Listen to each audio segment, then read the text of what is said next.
humanos, de una noción amplísima que tiene que ver con la parte axiológica, ética, que viene de muchos siglos, desde las éticas que tenían incluso cuestiones filosóficas, religiosas, en donde hablar de los derechos humanos implica una posición filosófica, a veces de una postura que tiene que ver con determinados principios religiosos.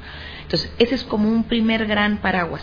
Los derechos humanos que se vinculan con las filosofías, con las ideas religiosas, políticas, éticas, con los valores en general, asociados o no a una iglesia.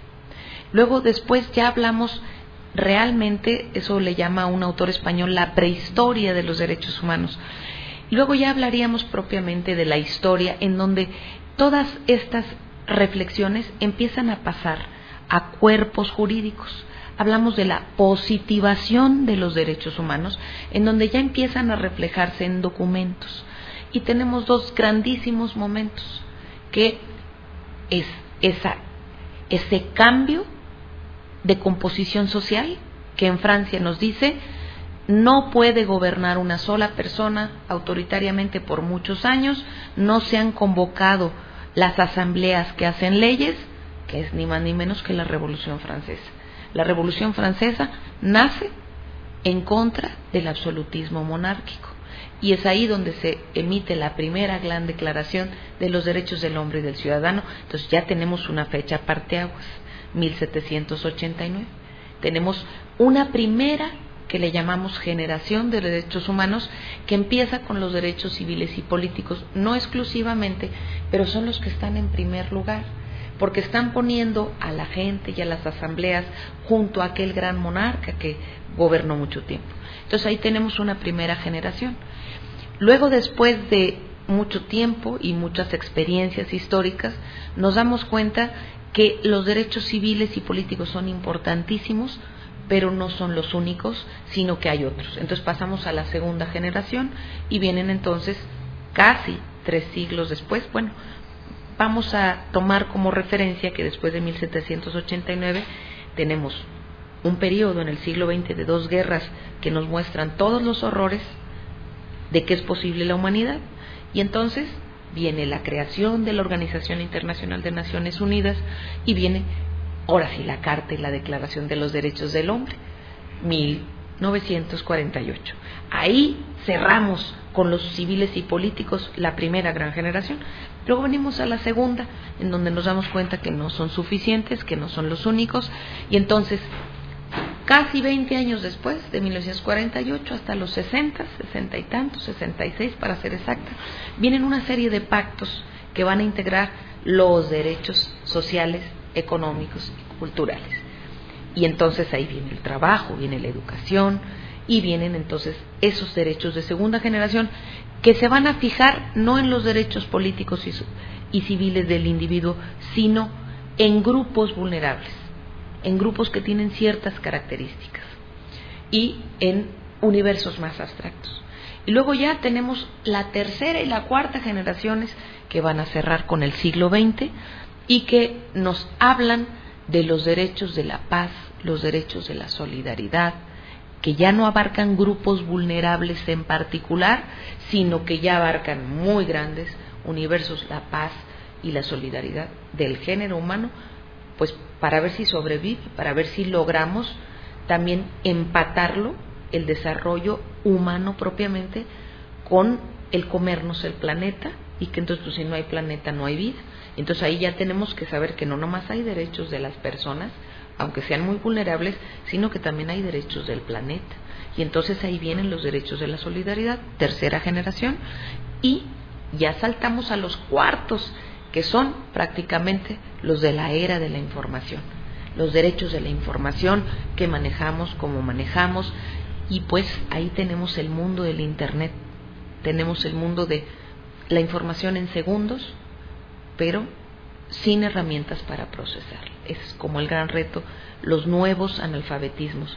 Tenemos mucha información, pero necesitamos procesos, cómo procesar, cómo seleccionar esa información. Entonces, así podríamos trazar muy rápidamente las generaciones de los derechos humanos.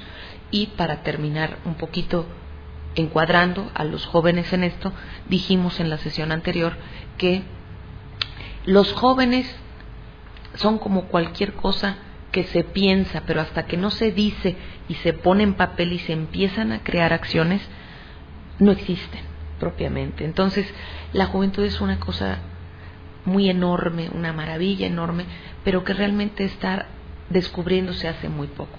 Hablamos de los 70 en adelante con los grandes movimientos estudiantiles y en donde ya la organización internacional empieza a abrir foros de discusión sobre la juventud, hay reuniones de ministros sobre juventud y estamos hablando pues de los 90 para acá, sin dejar de poner como una pica la enorme importancia y la Convención de los Derechos del Niño, que hablábamos la ocasión anterior, desde el plano internacional, pero que es fuente de derecho en México según el 133 constitucional y que nos dice que esa convención de 1989, que estamos celebrando este aniversario también el año pasado, fue muy importante porque define mucho más lo que necesita el niño y para conformar un proyecto de vida. ¿Para qué queremos tener todo lo que escoger a los 70 o a los 80 años?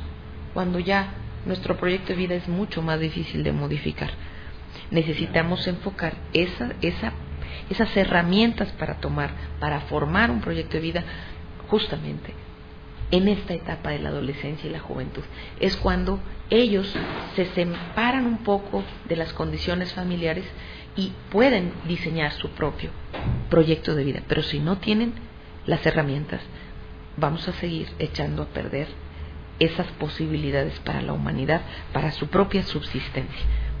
Entonces, ni derechos humanos ni de ninguno, ni desarrollo sustentable. Claro. Más o menos así podríamos, no sé si respondo adecuadamente a la pregunta. Claro, doctora. Y entonces podríamos decir que uno de los derechos humanos de la juventud y de los adolescentes es el otorgamiento de esas herramientas necesarias para tener un proyecto de vida. Sí, definitivamente sí. Aquí yo propondría pues un poco el enfoque personal.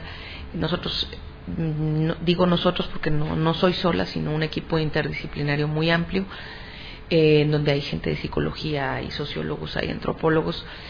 Empezamos a investigar con los propios jóvenes, integrando la perspectiva de los jóvenes, y les preguntamos a los jóvenes bachilleres de la UNAM, nada más pero a 1500, a muchos, les preguntamos si los jóvenes tenían o no tenían derechos especiales.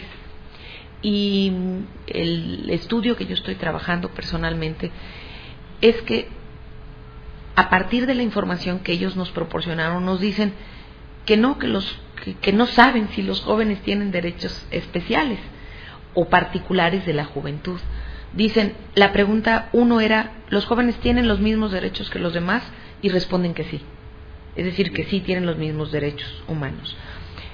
Ahorita acotando la pregunta suya, maestro, nosotros ya estamos trabajando con una palabrita mucho más contemporánea, que es, ya no decimos derechos humanos, sino decimos derechos fundamentales, para ubicarnos en las últimas generaciones, pero además en el campo, en el terreno ya no discutido de los derechos que se han convertido en ley, para quitarle el tinte religioso o no religioso de los valores de las muchas iglesias. Ya hablamos de derechos fundamentales. Derechos humanos todavía se presta a las esferas de discusión. Derechos fundamentales ya no. Derechos fundamentales son aquellos que se han recogido en ley por una asamblea, que se han validado, que tienen otra legitimidad civil. Entonces, preguntamos, ¿los jóvenes tienen derechos fundamentales iguales que los demás o no? Y contestan que sí, pero cuando les preguntamos si los jóvenes tienen derechos particulares de la juventud, por esta singularidad de la juventud, entonces ahí ya no saben, dicen que sí, dicen que no. En realidad, entonces, ¿cuáles son los derechos propiamente de los jóvenes? Entonces, yo respondería con toda claridad, por supuesto que los jóvenes tienen todos los derechos fundamentales que usted